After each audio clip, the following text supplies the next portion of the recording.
Very pleased to be here today. I'm very grateful to have the invite to present. My name's Hugh Kearney. It actually is a while since I've been to my Debs, but you can't hear. Sorry, I'll try and speak up. If I put this up this here, is that a bit better? Okay, great. Sorry about that. So this is an overview of the talk. The title of the talk is about silent progression in MS. So I'm going to take you through the following parts of it. We'll try and move through, and then there's plenty of time at the end for questions. So if things aren't clear at all, I'm very happy to take any questions anyone might have.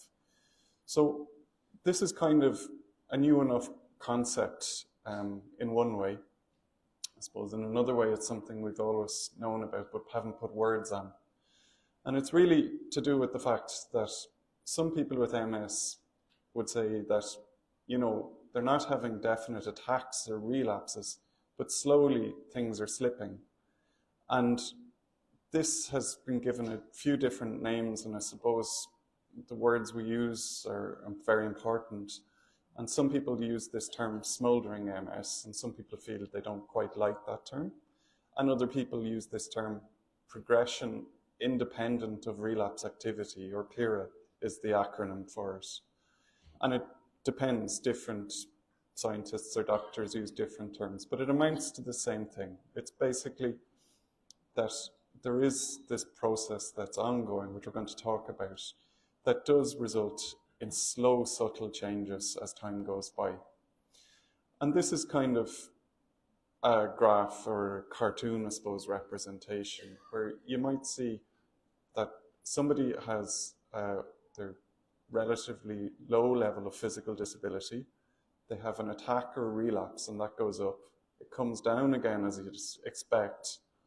And there's this concept of relapse-associated worsening. So in other words, things do get worse compared to the baseline from the relapse. But as time goes by, at another 12 weeks, things have gotten worse again without a second relapse. And it's trying to explain what's that second worsening occurring from. And that second worsening is related to this concept of silent progression, where there isn't like a clear second attack or a clear second relapse. And that's really at the heart of this. So this relates to the classification of MS. So at the moment, this is a cartoon representation of what we are advised as healthcare professionals as how we are asked to classify MS. So we have this idea of a clinically isolated syndrome where somebody has one attack or one presentation. We then have relapsing remitting MS where there's more than one attack. There's secondary progressive MS where people have had attacks for 10 or 15 years on average and then have this slow worsening. Or there's primary progressive MS, which tends to come on a little later in life.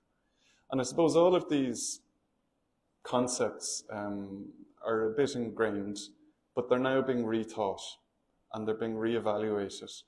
And there's lots of reasons for this. So I suppose in the clinic, people would often ask us, what type of MS do I have? And it's a very reasonable and legitimate question. Or family members would say, well, I don't understand. You were saying it was relapsing remitting. Why are you saying it's this? Or why is it, you know, whatever term you put on it. And I suppose ultimately what's beginning to emerge is to think of MS as MS. That sounds strange, but to leave aside this classification system, to see it as one disease, irrespective of this pattern or categories that are used at the moment. And the reason that's the case is that then feeds into treatments.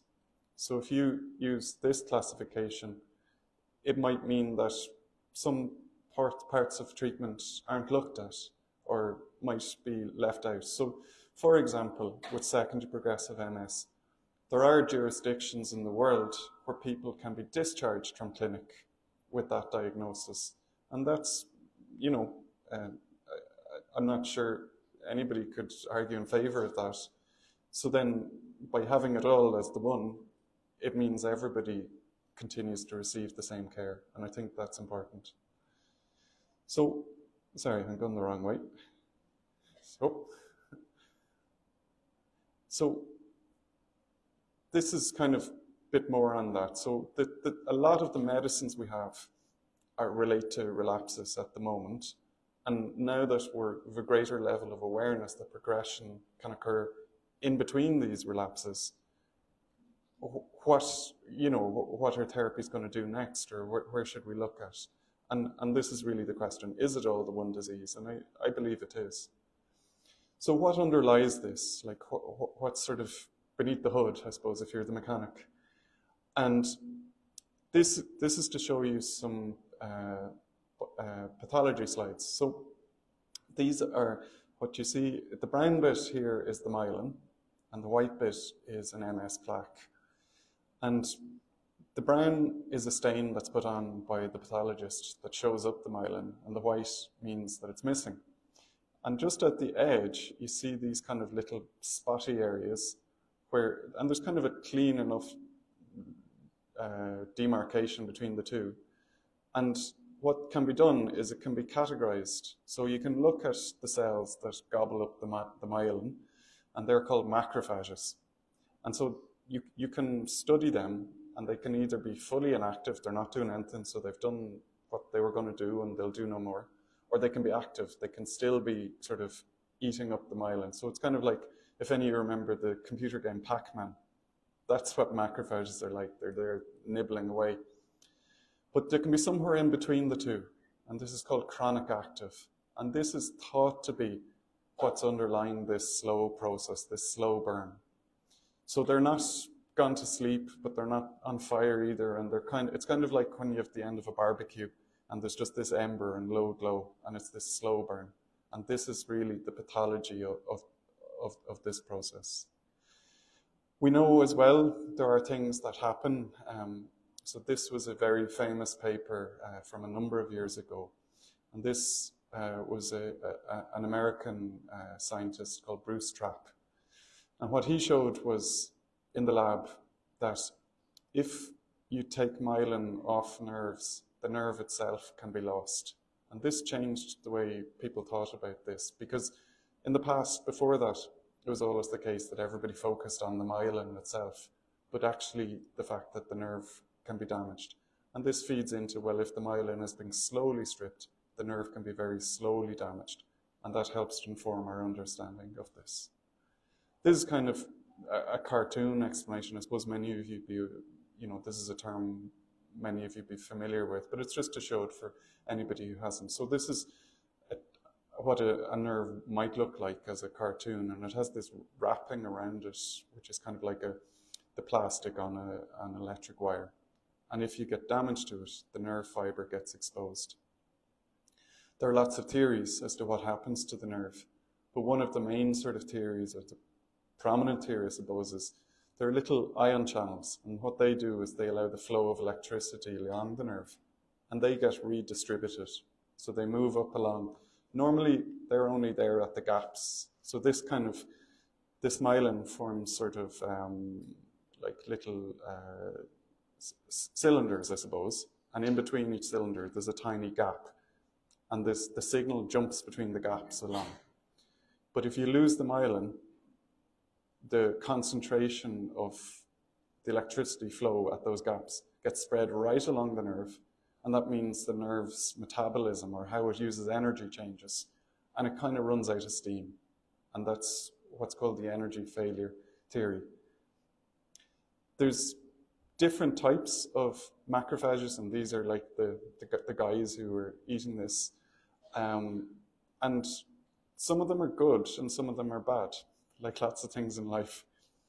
And I suppose what a lot of research effort at the moment is trying to see how can they be reprogrammed to feed into remyelinating rather than driving demyelination. So in order to recoat the nerves. There's an awful lot of research effort on that at the moment. And one of the leading people is a scientist in Belfast called Professor Denise Fitzgerald, who's got a lab dedicated to understanding and studying this process. Another important part of this that we can see is when nerves break down, you get a buildup of iron.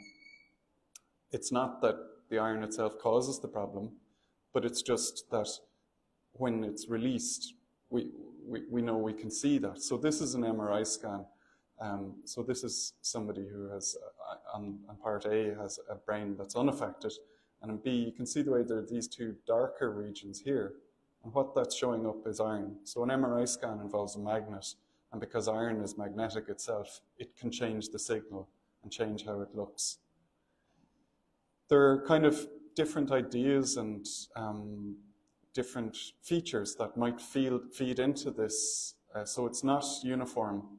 And I suppose like any medical condition, it'll differ from person to person. So we know, for example, we've heard over the last few days a lot about lifestyle and exercise and the work from Professor Susan Coote on the importance of exercise.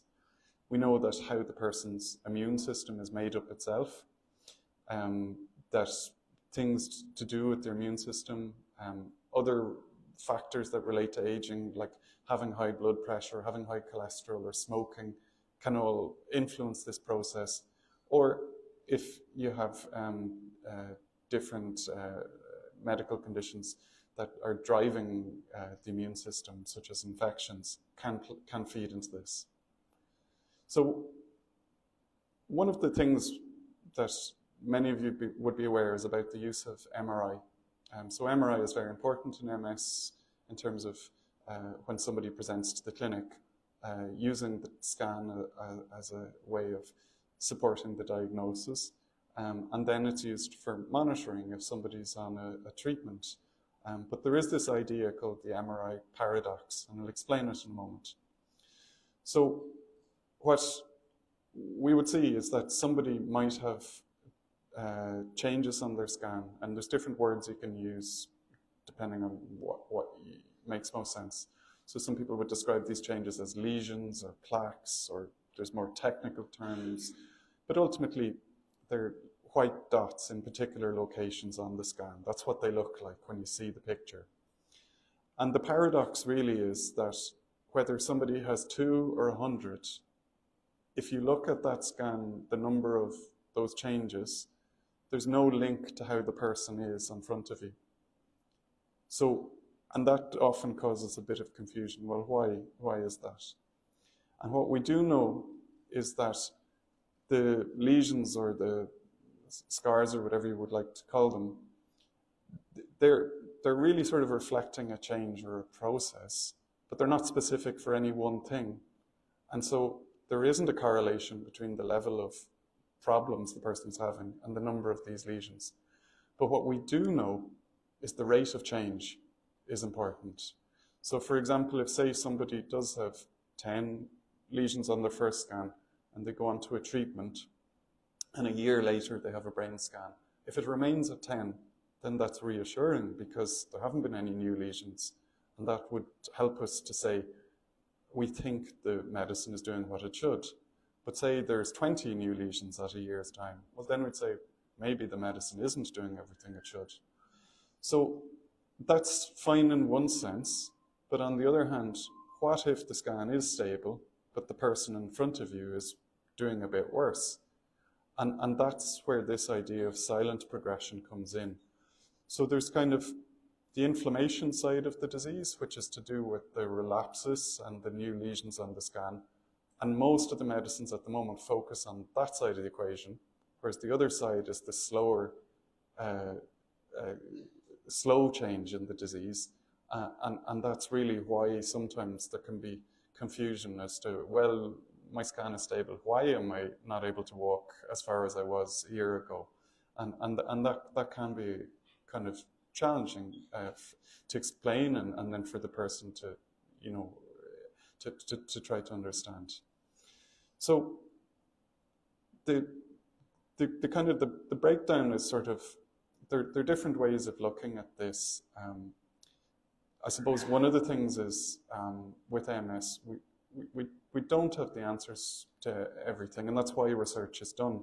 It's to try to answer the things we don't have answers to. And there are two theories to, well, these are ideas, I suppose, as to the causes of MS. Is it something from outside driving the process, or is it something from within the body driving it out? So what I mean by that is, so if it's from the inside, are the nerves breaking down and then the body is responding to the breakdown of the nerves? Or is it something from outside causing the nerves to break down and then the body's responding? So different people have different views on that. And the fact that that itself is not fully understood feeds into, well, why are scans not showing everything that we think they should? So with research, things move forward. So what we have at the moment are MRI scans in the clinic, but with research, things are always developing and evolving, and it's one of the reasons that I'm very excited about being involved in research, is that it gives us the opportunity to look at new things and new ideas and explore future possibilities. So there are newer MRI sequences that are in development that can reflect this idea of slow change or silent progression. So there's a couple of different things that are in development. So one thing is this concept of slowly expanding lesions, and I'll show you in a moment. The second example is what are called rim lesions, and the third thing is quantitative MRIs. So slowly expanding lesions feeds into that pathology slide I showed, where there's this slow change. So what we would generally do at the moment is it's a visual inspection of the scans. So a radiologist looks at last year's scan, looks at this year's scan, and says, are the number of lesions the same, or is there an increase, or whatever the case may be. But you can apply mathematical models to MRI scans, and you can see, are the things truly the same in terms of the size, or is there a very subtle, slow increase, sort of, are the lesions sort of burning out a bit more? And this concept is called slowly expanding lesions.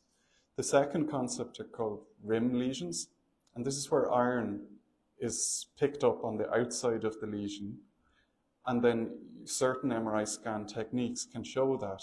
So if you can see there's iron, there seems to be a correlation between the number of these lesions that have iron and this process of silent progression. And the third thing is what's called quantitative MRI.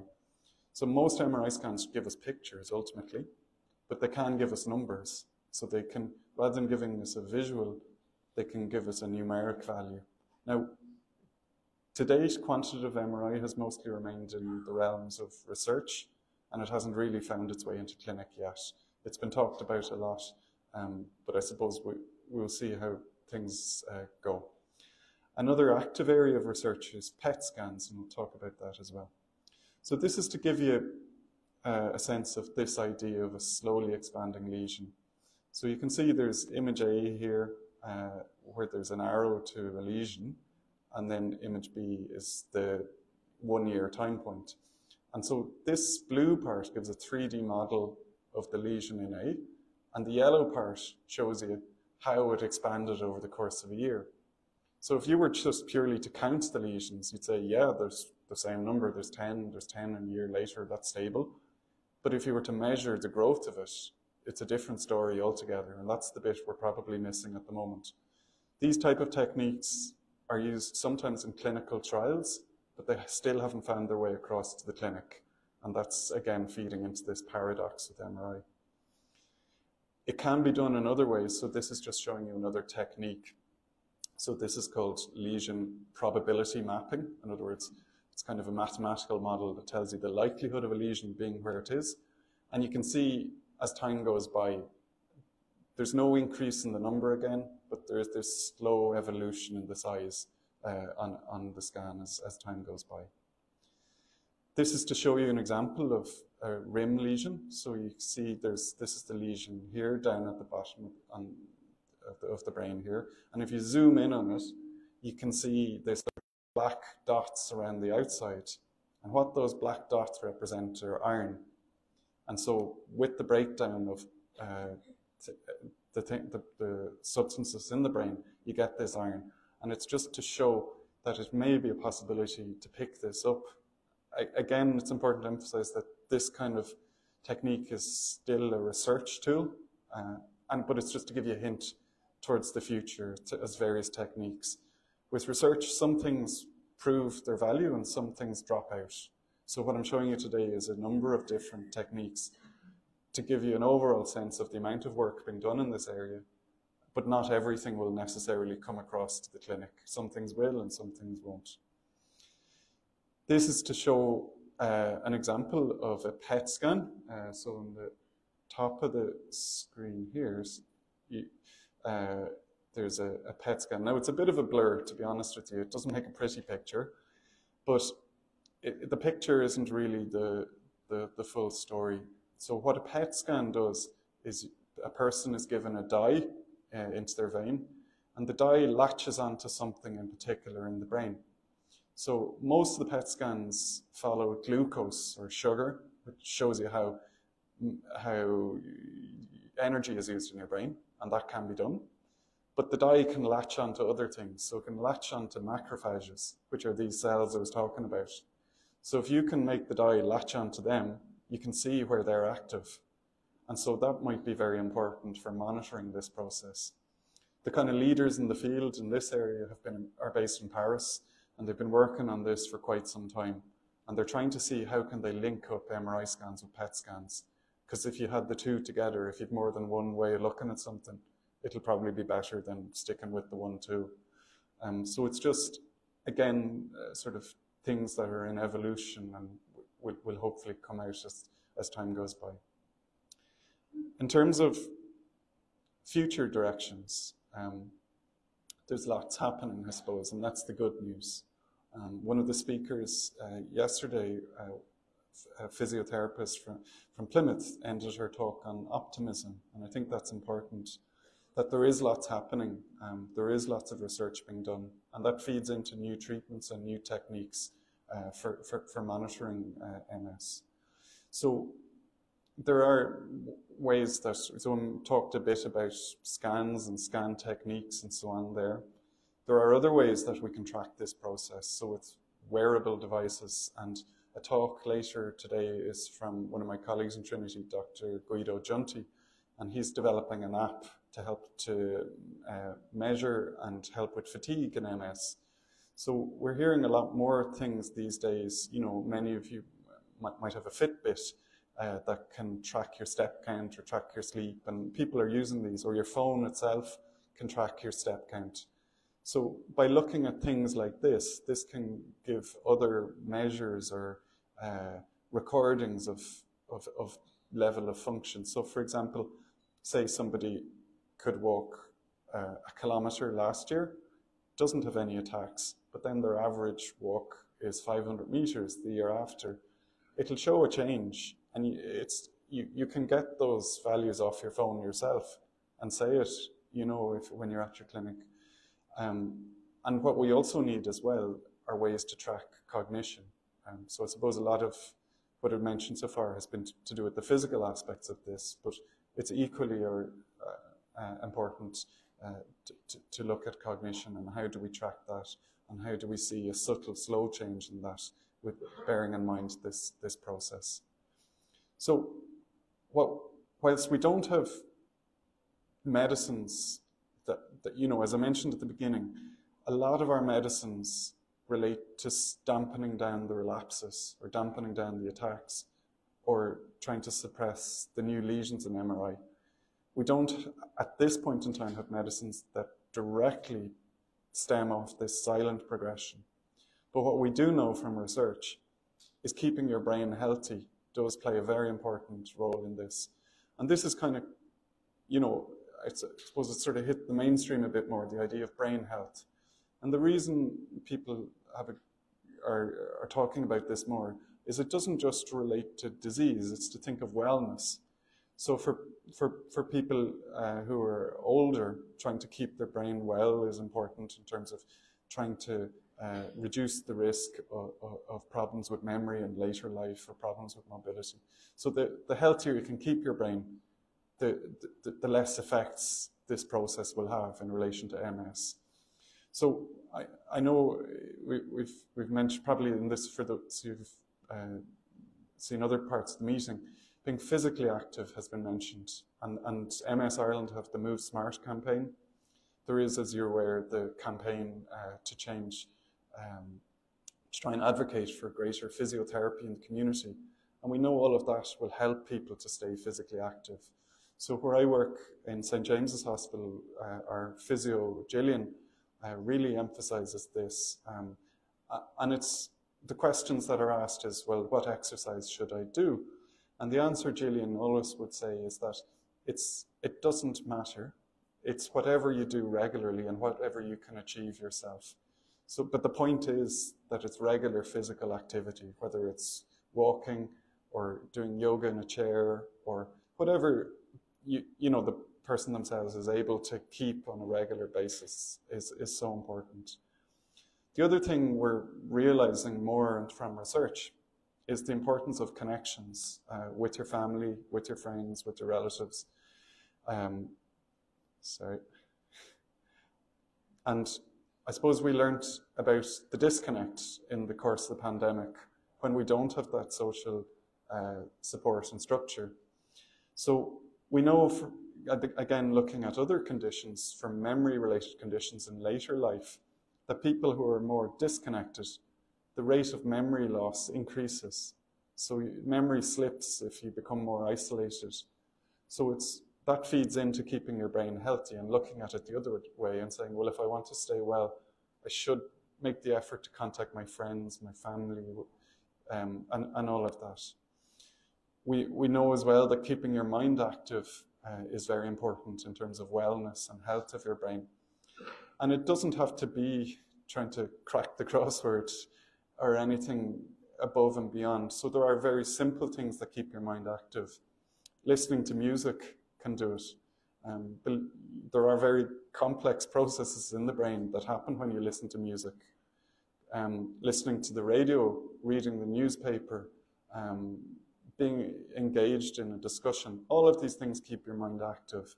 And whatever it is, again, it really, the idea is that its activity staves off the rate of slowing. And the activity really is personal. It's whatever suits. So some people love music and want to listen, and others, so it's not one size fits all, and it's trying to see what works best for you. We know that body weight is important as well in terms of the health of the brain. And there are a few reasons behind this, but one of the possible explanations is if body weight increases, so does blood pressure. And we know that blood pressure, if it's high, can damage the brain from lots of different reasons. And we know if you look at MS then in particular, the risk of high blood pressure is much higher in MS than someone who doesn't. So that's how body weight kind of feeds in. And it's not an easy thing, so if your body weight does go up, there's no easy answer as to how to get it down, but it does then go back to the beginning in terms of there are things that would keep you well overall. So if you're physically active, that may be a factor. And then looking at your diet as well, because we know diet is important for brain health as well. So all of these things are connected rather than being things in isolation. The other things that can help to improve or keep your brain well are just trying to manage stress. And I know I say on the slide here, avoid stress, but the reality is that's probably not realistic because we all have stress in life. No matter what you do or who you are or where you go, we will experience stress. It's inevitable. But it's trying to develop strategies to deal with it rather than avoiding it altogether. And later today, there's a talk on mental wellness and having a toolbox. And that's kind of having a strategy for how do you cope with it. So whether that's doing things like meditation, reading a book, yoga, whatever works. And again, it's very personal. The other things, I suppose, the positive thing before it comes to negative is to continue looking after the other medical conditions. So if you have an MS diagnosis, often that sort of comes front and center.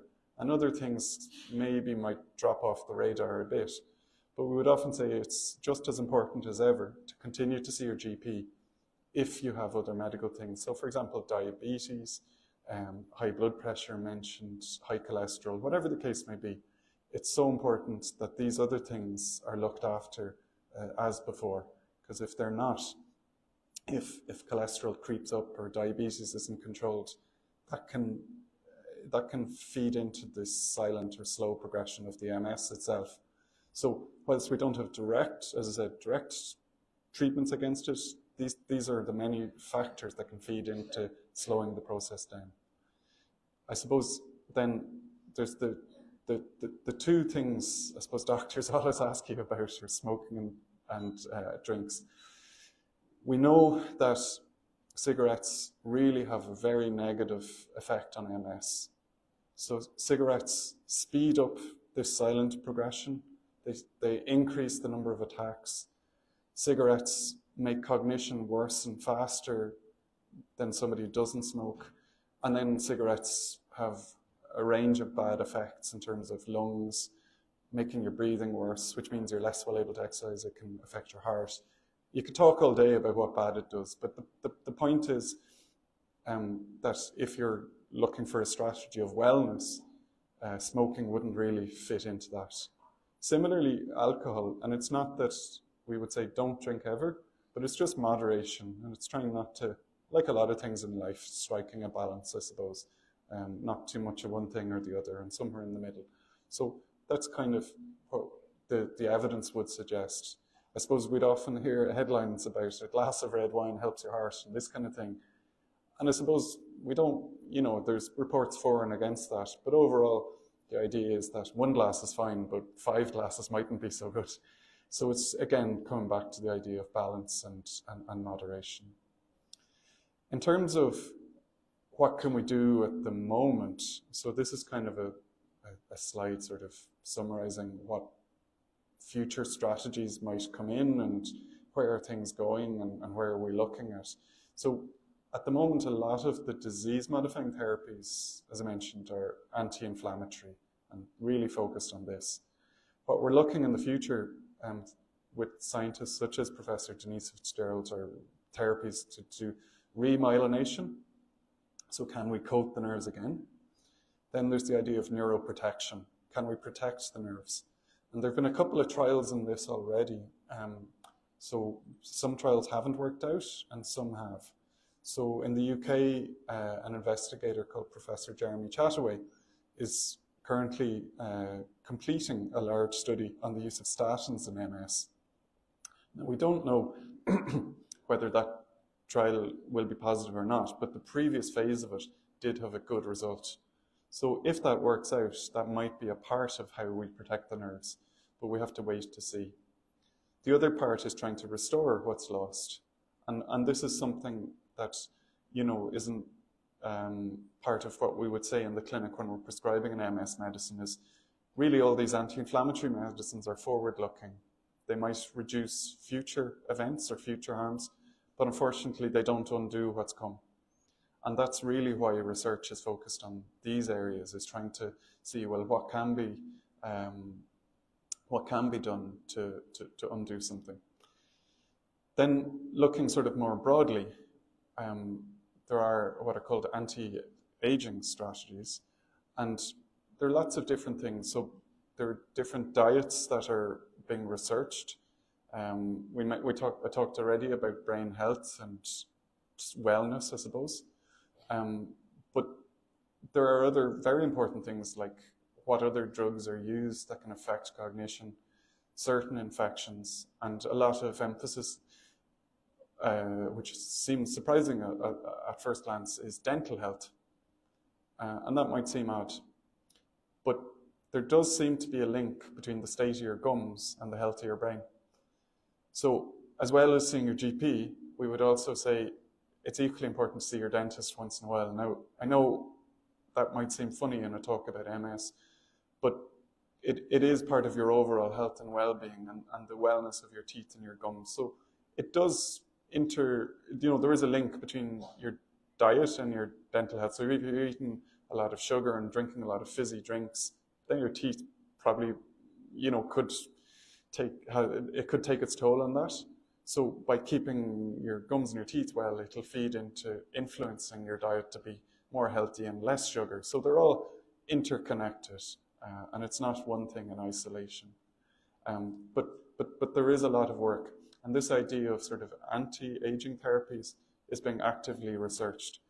So one of my colleagues in St. James's, Professor Roseanne Kenny, has written a book on this. I'm not trying to promote it, but it's just to say there is a huge amount of research being done in the area, and one of the largest studies in the world is taking place in Ireland. It's called TILDA. So it's the Irish Longitudinal Disease and Aging Study. And really what that study is, it's recruiting large numbers of Irish people between the ages, I think it's, I can't remember the exact ages, but what they do is they ask people to enroll, they study them carefully, and they watch how things change over time. And that informs their understanding of what makes aging accelerate and what are the things that keep people well. And that relates then to a brain condition or disease like MS. So if we can understand what accelerates aging, then to apply those principles in neurological conditions like MS. There are, again, other future treatment options. One of the things we do have evidence for is exercise again, and going back to this and the importance of it. And this, again, feeds into the MS Ireland campaign, the Move Smart campaign that's going on to promote exercise, and their campaign of politicians to advocate for greater investment in physiotherapy. So this is a study from a couple of years ago showing that possibly exercise in animal models of MS can play a role in remyelinating. Because I suppose historically, back in the 1950s, the textbooks on MS would say things like, once somebody is diagnosed, proper bed rest is essential. And that has utterly been turned on its head. So what we would strongly say is that to continue to do any exercise, any physical output, it doesn't matter if that's as much as you used to be able to do, or maybe it's more, or maybe it's changed, maybe it's something different. Maybe you used to go running and now you walk, or whatever the case may be. But the important point is that it's regular physical output, and that's so, so important for overall health and well-being. And it plays such an important role in the health of the brain itself. So to slightly ahead in time, sorry, but to kind of conclude, firstly, this idea of silent progression or smoldering MS, it's a relatively new concept or term for something that we've probably seen and not been able to put a name on for quite some time. It is seen as a priority in terms of research for understanding the processes driving it, being able to measure it, and importantly, develop new treatments. So there are new medicines that are in early stage of development, and rather than looking at relapses as an endpoint for the trials, what these newer therapies are going to look at is this silent progression as an endpoint. So again, there's pharmacological treatments that will come on stream for this. This idea that the last sort of conclusion is really that it challenges how the disease is classified. Because if you look at this carefully and closely, you can see silent progression, sometimes in people who are very early stage of the disease. Well, if that's happening there, why would you break the disease apart into these different categories? And again, it comes back to seeing MS as one disease, and maybe one component of the pathology is driving it more than another, but it's how can we measure that and analyze that to inform the treatment of the disease. So just like to acknowledge the clinical team, firstly our MS nurse Martina, who nothing would happen without, Susan, who works in admin, Claire, who's our MS occupational therapist, and Gillian, who's our physiotherapist, and Deborah, a social worker. That's a photo of us all there.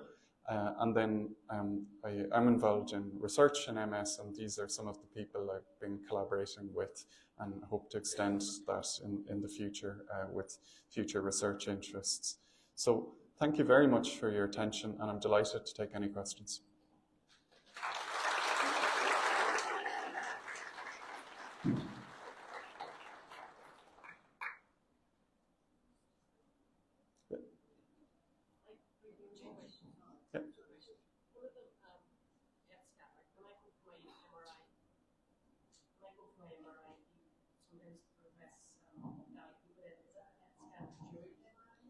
No. So there is a dye called gadolinium, and gadolinium is basically a molecule that changes how the scan looks if it's allowed to leak through.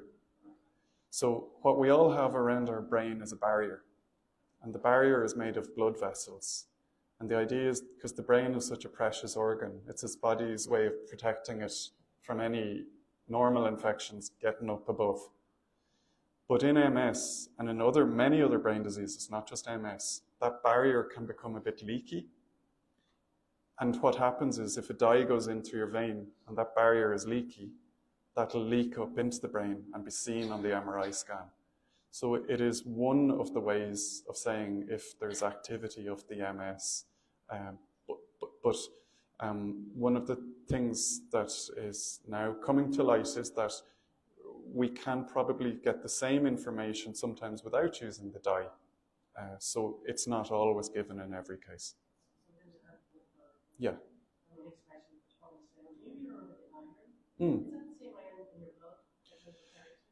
No, it's not. So it's slightly different. So so there is iron within the nerves themselves, and it's really what happens. So if the disease is breaking down the nerves, it's releasing it, and it's really it's a sign or a signal that the nerves are being broken down. And a lot of what I showed there are research scans. So if you have a normal MRI scan, a hospital scan, you won't necessarily see that. But what we would hope is that some of these research scans to show iron will find their way into the clinic. And then once they do, that could be another feature added to your scan to say, are there changes in the MS or not?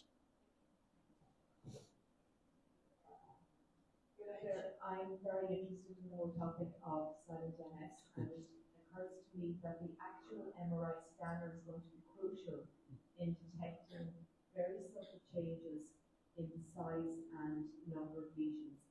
Any old MRI scan will show you extra lesions, but are all scanners the same, or would I be better off to go to somewhere like St. James's Hospital where you might have a newer, more sensitive machine? So I suppose the scanner itself is much the same, no matter where in the island it's situated. It's how you analyze the information rather than the scan itself. And again, just to emphasize, a lot of what I showed today is really to show how research MRI can analyze this feature of silent progression. And at this point in time today, those research features haven't made their way across to the clinic. There are moves, I suppose we all hear every day in the news and the newspaper and online about artificial intelligence. And artificial intelligence, like anything, is good and bad. But one of the things that might be one of the good of it is that artificial intelligence can be used to analyze MRI scans. So the picture I showed of the lesion and then how much it expanded with the kind of scaffold around it a year later, that is the kind of thing artificial intelligence potentially can do. And it is being done in some US centers at the moment routinely, but it hasn't found its way into routine use in clinical care. So whether, again, going back to your question, whether the scan takes place in, without naming places, wherever in the island, if there's a computer analyzing the scan to provide additional information to the radiologist, that would help to give a more informed report and try to pick up if there are any more subtle changes that aren't showing up as big new lesions.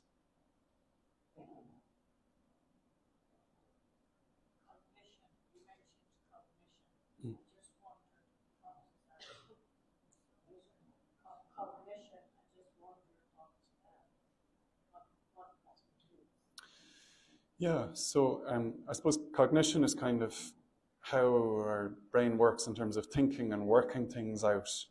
And I suppose, as many people here are aware, MS can have different symptoms in different people. And for some people, cognition can be affected. Sometimes it is a little bit more subtle, and sometimes it's more of a prominent symptom. One of the things that's kind of historic is that a lot of the emphasis in tracking MS has been to do with tracking the physical symptoms. And tracking the physical symptoms is only kind of one side of the coin. So this is all connected, because if at the moment the main strategy for staving off silent progression is keeping your brain healthy and well, what we want to know is a way of measuring or monitoring cognition. So what we would do is we'd routinely refer people to our occupational therapist when they're newly diagnosed with MS, and she has an interest in this. Claire Dolan is her name, and she has a strong interest in this area and is doing research in it, and would try to measure with some tests cognition. Sometimes in some centres they have a psychologist who can do more detailed. We don't have that, but it is something we're aware of that is an unmet need. And psychologists can provide support and strategies if somebody does have a difficulty with a particular problem day to day.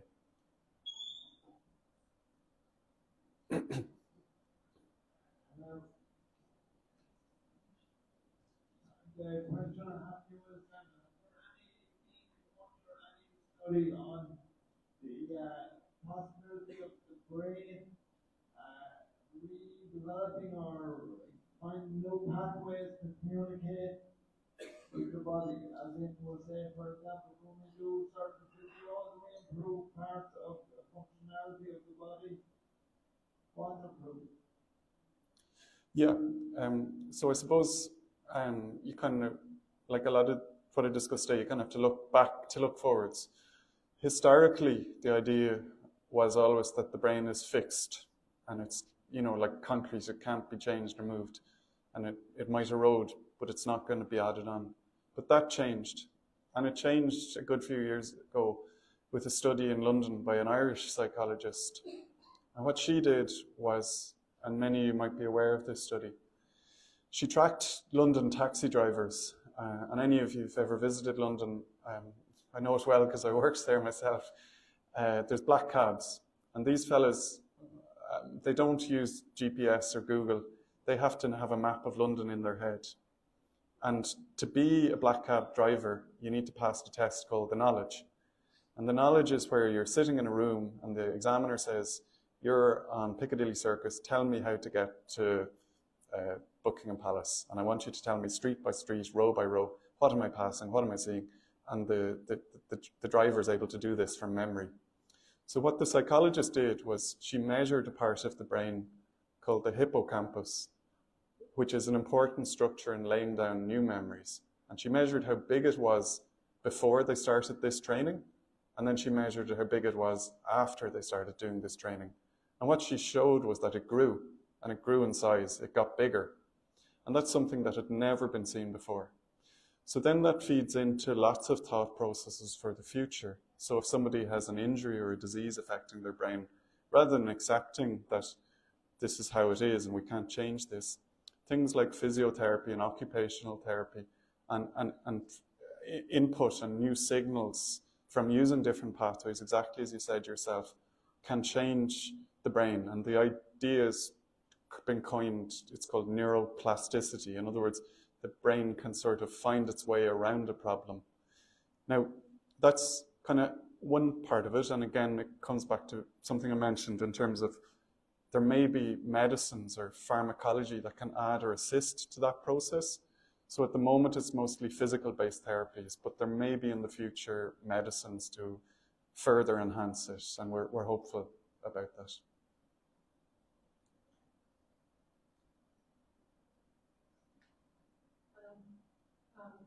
I have a question really around research that we can take part in ourselves. I know I was at a conference similar to this in Sligo about 4 years ago before COVID, and I was really excited because they said there was a new team of people being set up, I think somewhere in Kildare or something like that, and we're being able to be up in, say, 3 centres, and we'd all be able to take part in it. And I was all for it because I said, since the day I was diagnosed, I always felt that if I could possibly take part in anything, just to help myself get into my head what's going on with me. Is there anything I could, pinpoint, put down on paper, and hold collectively all us together and say, maybe it was lifestyle, maybe it was this, that, and the other, or what have I done since, and DNA testing and so on, and say if there's something back in the family somewhere that out on, because I think it's only lately things like that are coming to hand really about knowing and passing on information and values of something that could be there and was never, sort of told it was a particular disease. Me personally, since COVID, the silent years, whatever, I took part in a piece of research in Galway, and that was it was like this type of DNA thing where they took a piece of your hair, they took a tear from your eye, and what else? It was a smell test, and a few things like that, and blood test. And I'm waiting now to hear something back on that, and they said, we look forward to it. This is the very beginning of it. And I said, this is great. It's the first time I've done it. And that kind of excited me. To me personally, I love taking part in this. I love going to conferences. I love getting knowledge. And to me, that's huge knowledge. And I think I'm taking part in something. I'm really getting my hands on it, because so many people ask me, how did you get that? What is it? And you really don't know anything about it. What can you do to, help yourself? Yeah. So that's my question. Would you know of any more that's coming up anywhere around the country, or is it ongoing? Yeah, so I suppose research, I fully agree with you, it's really important. It's really important because when somebody asks us a question in clinic and we don't know the answer, then that provides us with a starting point for something very important to look at with research. The thing with research, I suppose, is that even though we're a small island, it does tend to take place in pockets, and there's a reason for that. So say, for example, in my case, I'm based in St. James's. I need to have ethical approval to do any project, but I can only apply for within my hospital. So it's hard to get outreach beyond there. And similarly in Galway, where you mentioned, or in Cork or Belfast, or wherever the case may be, there is a move to try and get a national ethics committee. And I suppose if you look at other islands like Iceland, they've been amazing at doing research across the population. So what Iceland have done is they've genetically sequenced their entire population. Some people would say, I don't want that, of course, and others, like yourself, are very enthusiastic. But I think we should be taking advantage of the fact that we are an island, and there's, only so many of us on it, and there are traits that we share and very important information if we could scale things up. Now, that's not an easy process to move from ethics per hospital compared to ethics nationally, but it is an important thing, and it's kind of at a political level. I think a slightly aside is you mentioned your enthusiasm for research, and I think that's really important because taking part in any research we know has a benefit for the person, even if it's not giving them a medicine or necessarily a treatment. And there's a name on this, it's called the Hawthorne effect. And what that means is that if you compare somebody who's taking part in research with the same condition to somebody who's not, the person who is tends to do a tiny bit better. So there is a benefit. We don't exactly understand the psychology of it or why or how that happens. Maybe that's a question in itself. But I fully agree with you on the importance of it, and particularly as the topic of today's talk was silent progression. And I tried to hint at the various areas where there's an incomplete understanding or there's a lack of treatment. Well, then they're very important areas. And I suppose locally, with my own research in Trinity and St. James's, there are a number of areas that we're trying to develop and evolve.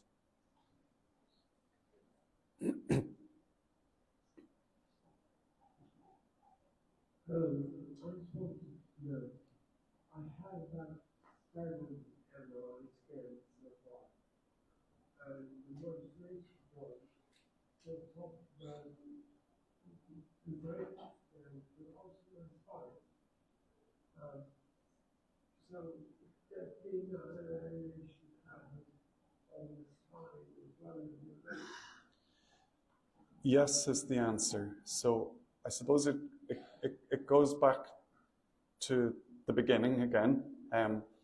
So one of the first people to identify MS was a French neurologist called Charcot.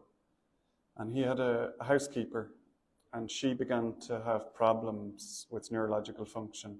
Her balance went off, and she had trouble with her arm and so on. So he made notes of this, and he kind of studied her, but nobody in the world knew what it was.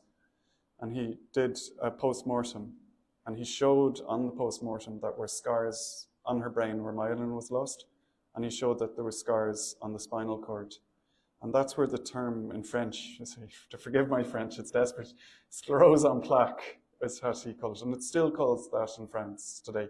And I suppose what we know is that approximately 90% of people with MS do have involvement of the spinal cord. Then the other part of your question is about MRI.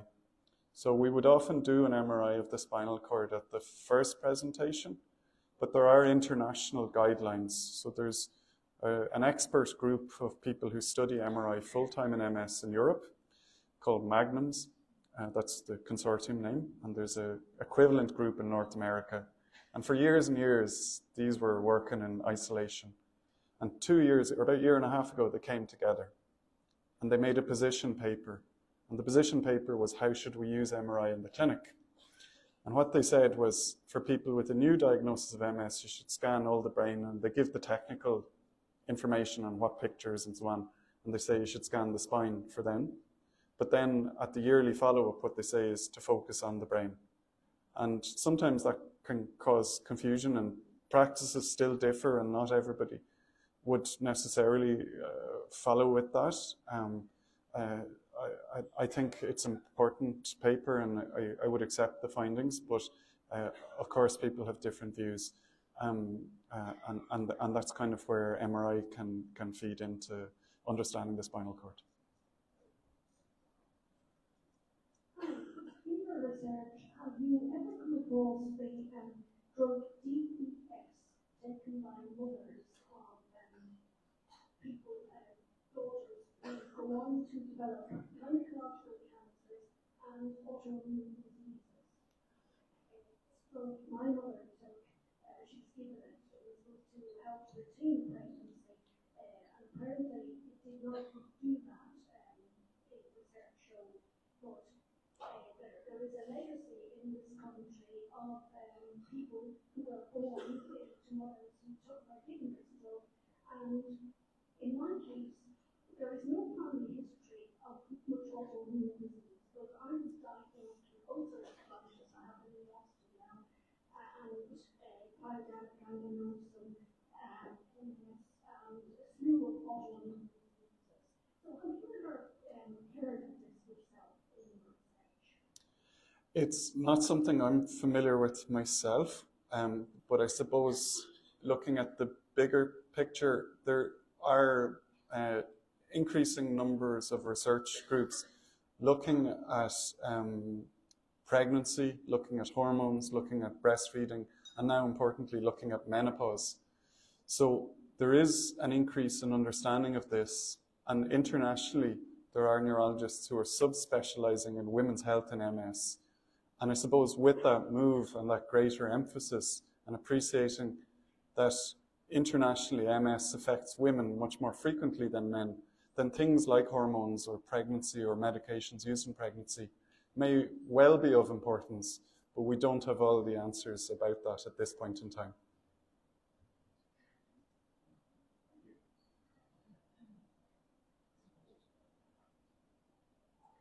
The longer number of years they have in MS, can it actually burn out and go on where it can burn out silence? I think, yeah, I understand what you mean, and I suppose we can draw a parallel with another immune disease, which is rheumatoid arthritis. It's like rheumatoid in some ways. So what you would often see in rheumatoid arthritis is the changes in the joints happen the earlier in the disease, but as time goes by, it happens less. So in MS, what you would tend to see is the relapses or attacks happen earlier and then less so as time goes by. So you get less of that inflammation and that type of activity the longer time goes. And that, not directly. The two, one process doesn't always parallel the other. So you could get less attacks and less inflammation, but still have ongoing silent progression. But I suppose without being aware of the two separate processes, it's hard to track them. And that's really what's come to light in the last few years is that we're now have greater awareness of this component, and we need to develop ways and means to better track it.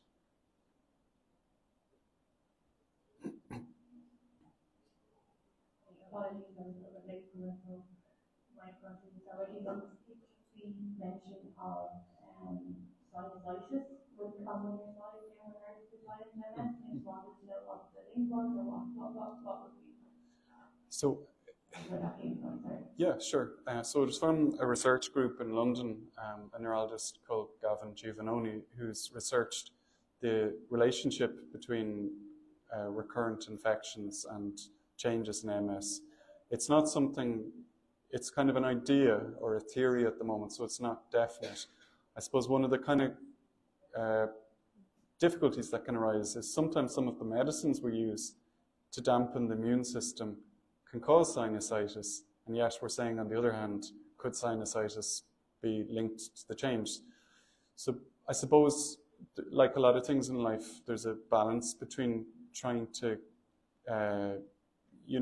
strike a middle ground, and if the benefit of medicine outweighs the risk, things like sinusitis, if people are aware of it, the idea is to seek treatment early and to get, so that it's not an ongoing chronic thing, rather than something that can more come and go. So is that kind of post-medication rather than pre? Is that where it's coming from at the moment? It's really the idea from the research in London is that if it's untreated and chronic, sort of a grumbling, ongoing infection in the sinuses over months and years, then that could feed into how the immune system responds, and that could feed into slow progression of the MS. So the idea, what they're saying in the paper and the research group, is that if somebody does have something like an infection in their chest or the bladder or the throat, to seek treatment early and attend for, to try and resolve the infection and not let the infection grumble on.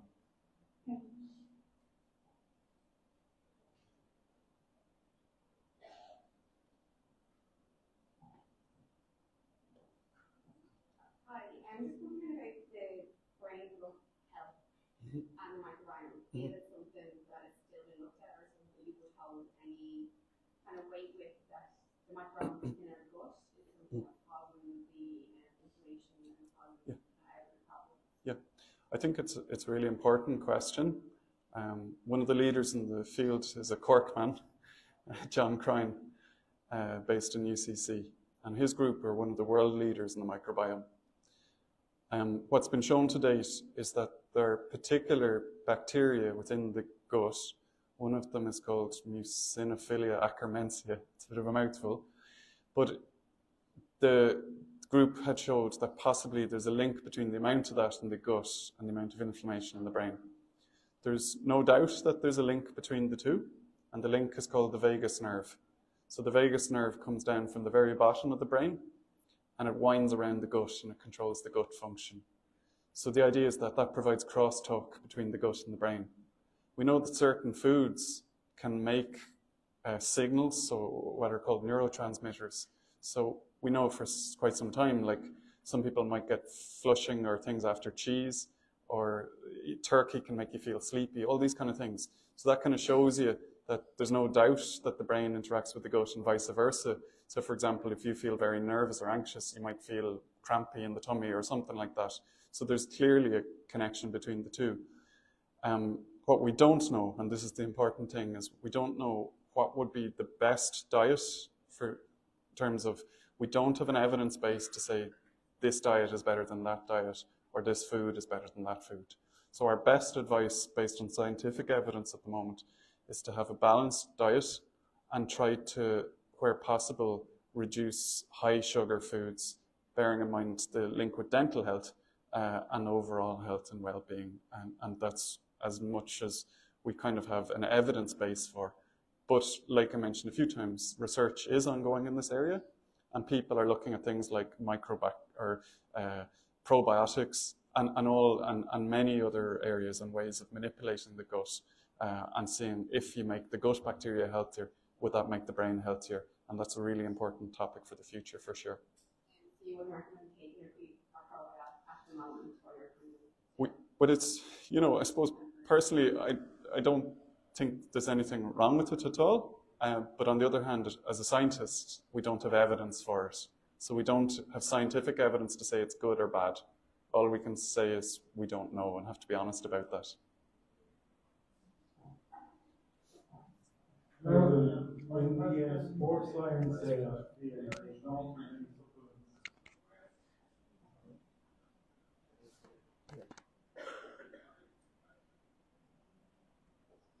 The question I had there was about progression and stress. Oh, yeah. And in particular, your source of the one conscious stress and unknowingly could be having a negative effect on the brain, the other person. Any comment? So I think what we know is that there are studies on the brain looking at things like pain or stress, and they do have a negative effect on the brain. However, interventions that reduce stress can have a positive effect. So there was an MS specific study run by a guy called Pelletier, is his surname, in the US. And what he did was he got a group of people with MS who were all reasonably stable on a medicine, all on the same medicine. And he looked at their MRI scans, and he got a psychologist to help with stress management for half the group, and the other half did home relaxation, and then measured their MRI scan again after a year of this intervention. And the group who had more intensive psychology input fared better on their scan than the group who didn't. So it does show the importance of management of stress rather than, as I said, nobody can take stress out of their life because we all get it, but it's how we deal with it at an individual level, and it's trying to find a strategy for that works best. Yeah, very in the sports science field there are many supplements to help with energy production, such as creatine, beta-alanine, taurine, and they may have a crossover effect with MS. What are your thoughts on supplementation, or is there any, are particularly effective? Yeah, again, it's a thing that we would see a lot of people in the clinic who are taking supplements exactly like you mentioned, and if you go to a health shop, various recommendations can be given. I suppose the way we look at it, well, if it's not doing any harm, we're certainly not against it. On the other hand, again, looking at it from a scientific perspective, at the moment, as of today, we don't have evidence, scientific evidence, to say that one supplement is better than another. That's not to say that they're not working or they're not doing what they should, but it's really just if we were to prescribe something, we always have, it has to go through a certain process to produce a certain level of evidence, and that's really all. So the story, a bit like the microbiome, may well evolve with greater interest in this area and with further studies and research. And whilst at the moment we don't have evidence, that doesn't mean that that'll always be the case. Hi, just aware. My question is, people that only have lesions in their brain but their spine is clear, how common is it for that to continue, I suppose, or for the spine to remain clear? And if it does, how would the disease progress compared to people that would show it in their brain and spine? Yep, so that's a very important question. What we know is a number of research groups have looked at the pattern of changes on the scan at the very beginning and then followed groups of people as time goes by for 10 or 15 years. So having lesions in different locations, specific locations, can possibly influence the progression of the disease. However, the kind of thing from those studies is they were done in an era where the therapies were different to how they are now. So 30 years ago, there was only the first MS therapy came out, which was interferon. And as you're probably aware, the new medicines are coming out thick and fast.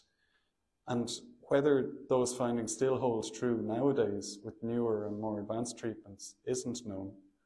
So we would sort of take the view that we would treat everybody with the most effective medicine we have at that point in time, irrespective of where the lesions are on the scan, and to try to do the best for that person. But I think, again, as we get a greater understanding of these newer treatments, and with more coming on stream again in the next couple of years, this story will continue to evolve. And I think as clinical trials come out, there is a move towards looking at silent progression. And one of the big trials that's launched in the UK, which is really important, is called the Octopus trial. And this is to do with repurposing medicines that are already out there and giving them to people with MS to see, does it slow progression? So it's not looking at relapses and it's not looking at MRI lesions. It's to see, can medicines slow the process? And that's a really important study. And it's a novel study design. I think it's really exciting. It's going to take some time for the findings to come out. But the idea is really, because they're repurposing medicines and they're commonly used medicines, if there are positive findings, then it'll be easy to access all of them because they're already being used for other conditions like high blood pressure or other things like that. So it wouldn't even require high-tech prescription to use the findings from that study to feed into treating this process. Just before the next question, Dr. Kearney, would you mind repeating the question for the benefit of those watching at home before you answer it, if you don't mind? Sure, no problem. Hello, I've just had a question about MRIs. You mentioned that when a person is newly diagnosed, they get the MRI. It's recommended to get the MRI for the spine, the whole lot, which I did as well when I was diagnosed 10 years ago. But I hadn't had one for years and years and years. I did have the brain MRI and my neck MRI after my youngest child was born 6 years ago. But since that, I've only had just the brain and that's it. So what would be the recommendations of the full spinal MRI, or can I actually ask my consultant on my clinic date to have that? What's the practice on it? Yeah, so the question for people at home is about MRI and scanning the brain and the spine. The answer really comes down to, why do we do the scan? So the scan, the reason we're trying to do it is to see, is there change? And the evidence, the scientific evidence shows us that we're much more likely to pick up change in the brain than the spinal cord. It's very challenging, it's technically demanding, and it's difficult to see changes in the spine. It's really hard, actually, and for a number of technical reasons. So the spinal cord is about the size of your little finger. It sits within bone, it's surrounded by fluid, and the fluid is pulsing. Your heart is beating, your chest is breathing, and all of that causes the spinal cord to wobble. If the spinal cord wobbles, what it can do is produce artifacts, and the artifacts show up as bright spots. MS lesions show up as bright spots.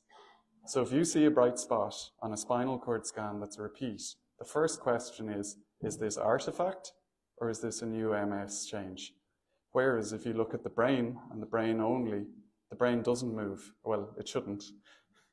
And if there's a new change, then you can be very confident this is real, it's not an artifact. And so that feeds into probably an earlier question, which is related to, which part of my answer was about the international expert guidelines from the North American and European groups. And coming together, their recommendations is that on an annual basis, brain scan only is what's recommended.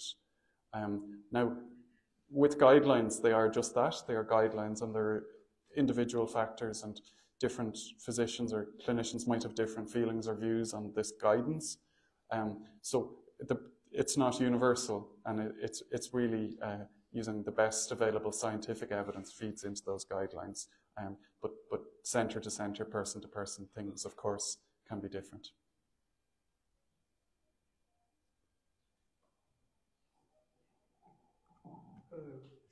It's me again.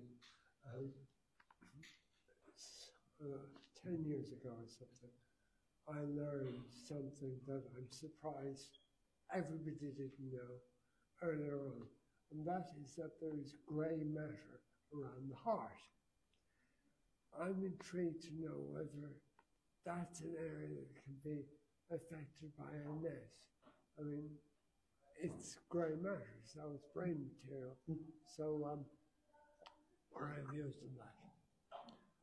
That's an excellent question, and the honest answer is I don't know. But I think that's the point. It's from listening to people with MS that we are informed in terms of future research direction. So I suppose what you've done is planted a seed in my head in terms of, well, what does happen to the heart in MS?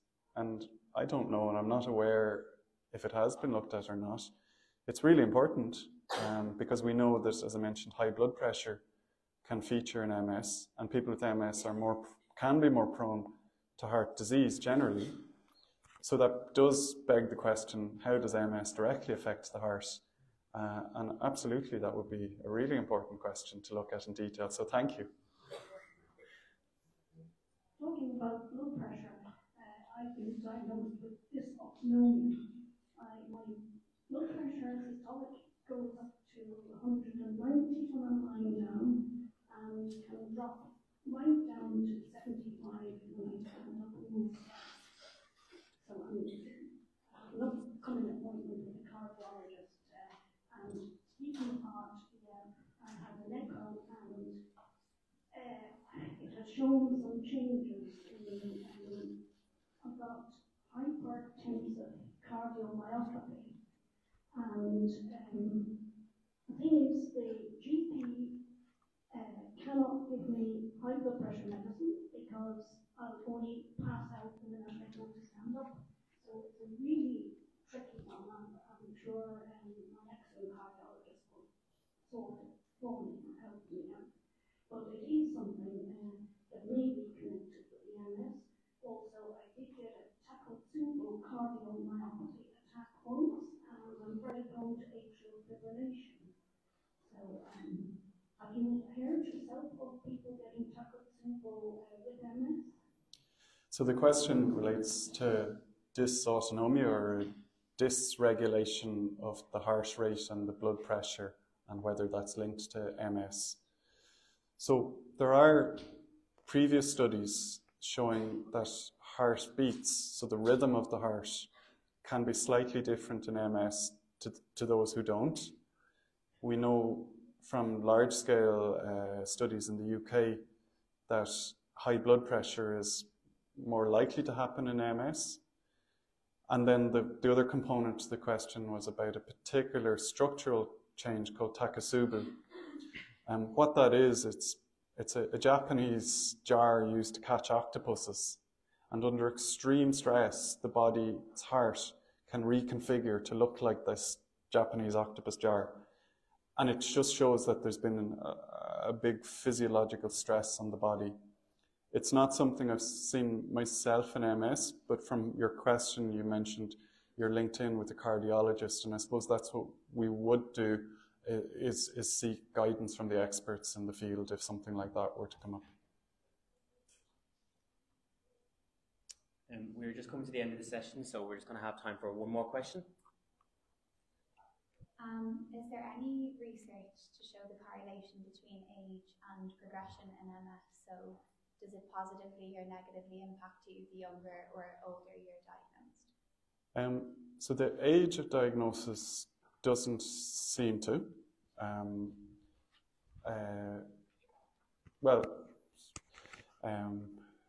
So it's kind of, age probably does play a role, but not in the way I think. So the question was, does age play a role in the rate of progression of MS, or is the age you diagnosed?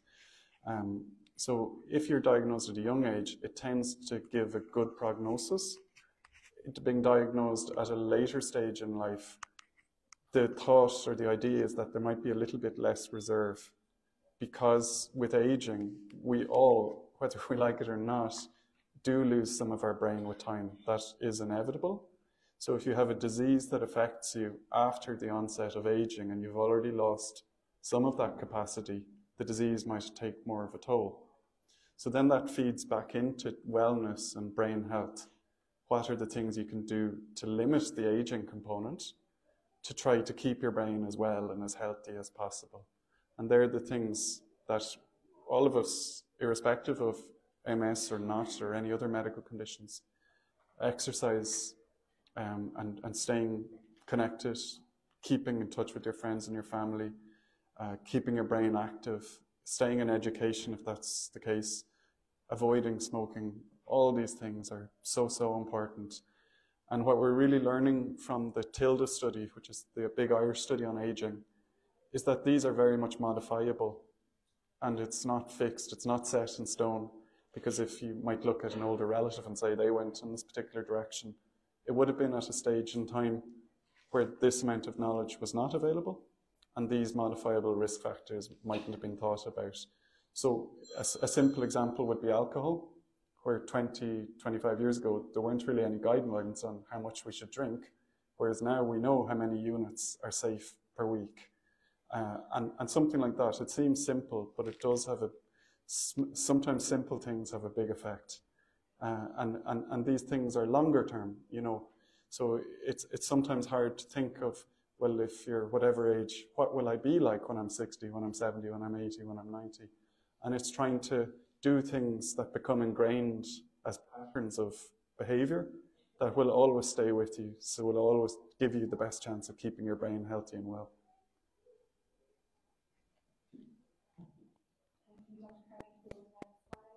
On behalf of everyone here at